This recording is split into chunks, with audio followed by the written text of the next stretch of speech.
Father जय यीशु, अगर परमेश्वर हमारे पाप क्षया कर सकते हैं तो फिर पाप स्वीकरण के लिए पुरोहित के पास क्यों जाएं? जय यीशु, बहुत अच्छा सवाल है और यह प्रश्न बहुत से कैथोलिक विश्वासियों के मन में आता है। अगर परमेश्वर हमारे पाप क्षमा करते हैं तो फिर हमें अपने पाप किसी पुरोहित के सामने स्वीकार करने की आवश्यकता क्यों है? बिल्कुल फादर, अगर मैंने कोई पाप किया है तो मैं अपने कमरे में जाकर सीधे परमेश्वर से कह सकता हूं, प्रभु मैंने पाप किया है, मुझे क्षमा कर दीजिए। तो फिर पुरोहित को अपने पाप बताने की क्या आवश्यकता है? सबसे पहले एक बात बिल्कुल स्पष्ट होनी चाहिए। कैथोलिक कलीसिया का विश्वास है कि पापों को क्षमा करने वाला स्वयं परमेश्वर है। कोई भी मनुष्य अपनी व्यक्तिगत शक्ति से किसी के पाप क्षमा नहीं कर सकता। तो फिर पुरोहित क्या करता है? पुरोहित अपने व्यक्तिगत अधिकार से पाप क्षमा नहीं करता। यीशु मसीह ने अपनी कलीसिया को मेल मिलाप की सेवा सौंपी है। पुरोहित उस सेवा का संस्कारिक सेवक है। जब पुरोहित पाप स्वीकार के संस्कार में क्षमा प्रदान करता है तो वह अपने नाम से नहीं बल्कि मसीह की ओर से सेवा करता है। क्या यीशु ने वास्तव में अपने प्रेरितों को पाप क्षमा करने का अधिकार दिया था? हाँ, पुनरुत्थान के बाद यीशु ने अपने प्रेरितों से कहा, जिनके पाप तुम क्षमा करो उनके पाप क्षमा किए जाएंगे और जिनके पाप तुम बनाए रखो उनके पाप बने रहेंगे। तो पाप स्वीकार केवल बाद में बनी हुई कोई परंपरा नहीं है? नहीं, इसकी जड़ स्वयं यीशु मसीह की शिक्षा और कार्य में है। यूहन्ना के सुसमाचार में हम देखते हैं कि पुनरुत्थित यीशु अपने शिष्यों को पवित्र आत्मा देते हैं और उन्हें मेल मिलाप की सेवा सौंपते हैं। लेकिन फादर, यीशु ने यह अधिकार प्रेरितों को दिया था। आज के पुरोहितों का इससे क्या संबंध है? कैथोलिक कलीसिया का विश्वास है कि मसीह द्वारा प्रेरितों को सौंपा गया मिशन कलीसिया में प्रेरितिक उत्तराधिकार के द्वारा जारी रहता है। धर्माध्यक्ष और उनके सहयोगी पुरोहित आज भी कलीसिया में मेल मिलाप की इस सेवा को निभाते हैं। यानी जब मैं पाप स्वीकार करता हूं तो मैं केवल पुरोहित से बात नहीं कर रहा होता, मैं वास्तव में मसीह की दया के सामने आ रहा होता हूं। बिल्कुल, पाप स्वीकार का संस्कार केवल दो मनुष्यों के बीच बातचीत नहीं है, यह यीशु मसीह द्वारा स्थापित मेल मिलाप का संस्कार है। पुरोहित इस संस्कार में मसीह और उनकी कलीसिया की ओर से सेवा करता है।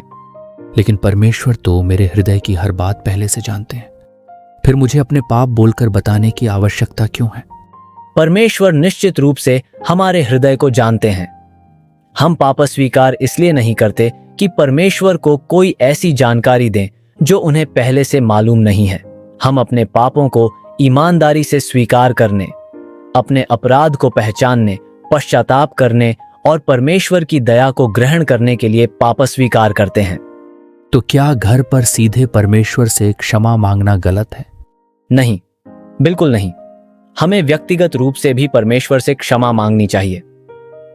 सच्चा पश्चाताप और परमेश्वर की ओर लौटना हमेशा आवश्यक है। लेकिन कैथोलिक कलीसिया हमें केवल व्यक्तिगत प्रार्थना तक सीमित नहीं रखती। मसीह ने कलीसिया को पाप स्वीकार का एक विशेष संस्कार दिया है, जिसके द्वारा हम सांस्कारिक रूप से मेल मिलाप प्राप्त करते हैं। यानी व्यक्तिगत प्रार्थना और पाप स्वीकार दोनों महत्वपूर्ण हैं, लेकिन दोनों एक ही चीज नहीं है। बिल्कुल, व्यक्तिगत प्रार्थना हमारे और परमेश्वर के बीच संबंध को गहरा करती है, लेकिन पाप स्वीकार के संस्कार में हम मसीह द्वारा कलीसिया को दिए गए मेल मिलाप के संस्कार में सहभागी होते हैं। फादर, पाप स्वीकार करने में लोगों को डर क्यों लगता है? क्योंकि अपने पापों को स्वीकार करना आसान नहीं होता। हमें शर्म आती है। हमें डर लगता है कि पुरोहित हमारे बारे में क्या सोचेंगे। लेकिन अपने पाप को स्वीकार करना कमजोरी नहीं है, यह विनम्रता, ईमानदारी और आध्यात्मिक साहस का चिन्ह है। लेकिन अगर पुरोहित मेरे पाप सुनकर मेरे बारे में गलत सोचने लगे तो? पुरोहित का उद्देश्य तुम्हें अपमानित करना नहीं, बल्कि तुम्हें मसीह की दया तक पहुंचाना है। पाप स्वीकार में पुरोहित तुम्हारे पापों पर व्यक्तिगत निर्णय देने के लिए नहीं बैठा है, वह मसीह की क्षमा और उपचार की सेवा करने के लिए वहां है। क्या पुरोहित मेरे पाप किसी दूसरे व्यक्ति को बता सकता है? नहीं, यह बहुत गंभीर बात है। कैथोलिक कलीसिया पाप स्वीकार की गोपनीयता को अत्यंत पवित्र मानती है। पुरोहित पर पाप स्वीकार की पूर्ण गोपनीयता का गंभीर दायित्व है। पाप स्वीकार में सुनी गई बात को वह किसी दूसरे व्यक्ति के सामने प्रकट नहीं कर सकता। यह जानना बहुत महत्वपूर्ण है। इससे व्यक्ति अधिक विश्वास के साथ पाप स्वीकार कर सकता है। बिल्कुल, पाप स्वीकार का उद्देश्य हमें शर्म और अपराध बोध में फंसाना नहीं है। इसका उद्देश्य हमें मसीह की दया में स्वतंत्र करना है। फादर, क्या हर पाप को पाप स्वीकार में बताना आवश्यक है? कैथोलिक कलीसिया सिखाती है कि गंभीर या घोर पापों को, जिन्हें व्यक्ति अपनी पूरी समझ और जिम्मेदारी के साथ पहचानता है, पाप स्वीकार में ईमानदारी से स्वीकार करना आवश्यक है। क्षम्य या छोटे पापों को भी पाप स्वीकार में स्वीकार करना अत्यंत लाभदायक है। इससे हमारा विवेक बनता है और हमें पाप से दूर रहने में सहायता मिलती है। और अगर मुझे यह समझ में ना आए कि कोई पाप गंभीर है या नहीं, तब भी ईमानदारी से पुरोहित के सामने अपनी स्थिति बताइए। पुरोहित आपको कलीसिया की शिक्षा के अनुसार समझने और सही मार्गदर्शन पाने में सहायता कर सकता है। तो पाप स्वीकार केवल अपने पापों की सूची बताना नहीं है? बिल्कुल नहीं। पाप स्वीकार में हमें अपने पाप को पहचानना और स्वीकार करना है, सच्चा पश्चाताप करना है और पाप से दूर होकर परमेश्वर की ओर लौटने का दृढ़ निश्चय करना है। यानी केवल यह कहना कि मैंने पाप किया पर्याप्त नहीं है, मुझे अपने जीवन को बदलने की इच्छा भी होनी चाहिए। बिल्कुल, सच्चा पश्चाताप केवल अपराध बोध नहीं है। पश्चाताप का अर्थ है अपने पाप से हृदयपूर्वक दूर होना और परमेश्वर की ओर लौटना। और पुरोहित प्रायश्चित भी देता है। हाँ, पाप स्वीकार के संस्कार में पुरोहित प्रायश्चित देता है। प्रायश्चित हमें यह याद दिलाता है कि परमेश्वर की क्षमा प्राप्त करने के बाद हमें अपने जीवन को सुधारने और जहां संभव हो वहां पाप से हुए नुकसान की भरपाई करने का प्रयास करना चाहिए। और फिर पुरोहित कहता है कि मेरे पाप क्षमा हो गए। हाँ, संस्कार के महत्वपूर्ण क्षण में पुरोहित मसीह की ओर से पापों की क्षमा की घोषणा करता है।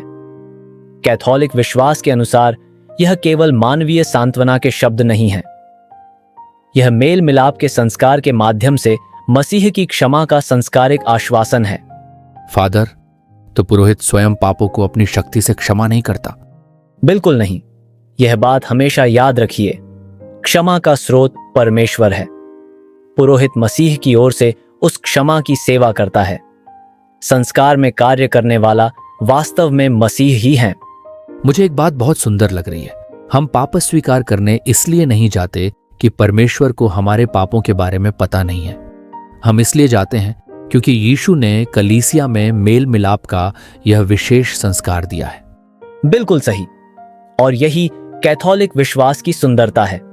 मसीह ने अपनी कलीसिया को केवल शिक्षा देने का कार्य नहीं दिया, बल्कि अपने उद्धार और कृपा के संस्कारों के माध्यम से हमें अपने जीवन में सहभागी बनाया। तो पाप स्वीकार कोई सजा नहीं है? नहीं, पाप स्वीकार परमेश्वर की दया का उपहार है। यह केवल हमारे पापों के बारे में नहीं है, यह उस परमेश्वर के बारे में है जो हमें गिरने के बाद भी उठाते हैं और अपने पास वापस बुलाते हैं। तो क्या हम इसे एक घायल व्यक्ति के डॉक्टर के पास जाने जैसा समझ सकते हैं? यह बहुत अच्छा उदाहरण है। जब हमारा शरीर घायल होता है तो हम उपचार के लिए डॉक्टर के पास जाते हैं।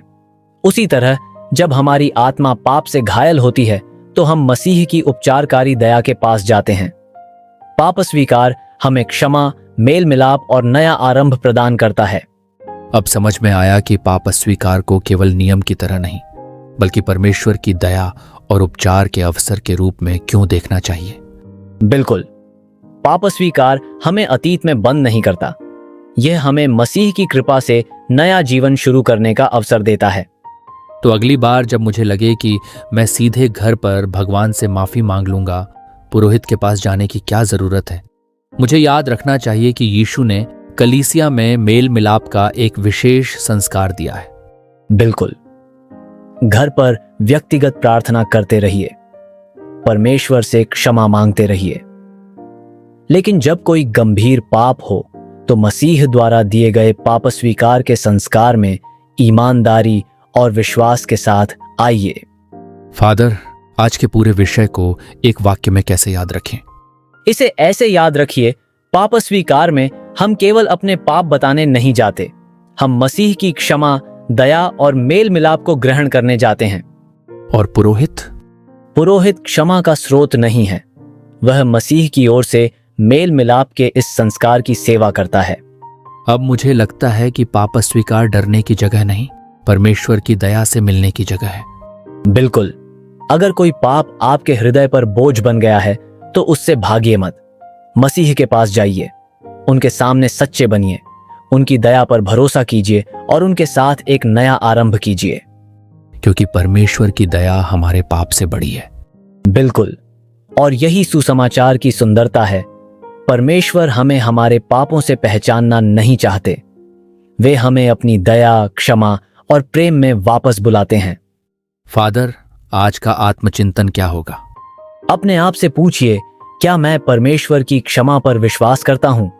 और क्या मैं उनकी दया को स्वीकार करने के लिए विनम्रता पूर्वक उनके पास जाने के लिए तैयार हूं? जय यीशु। जय यीशु।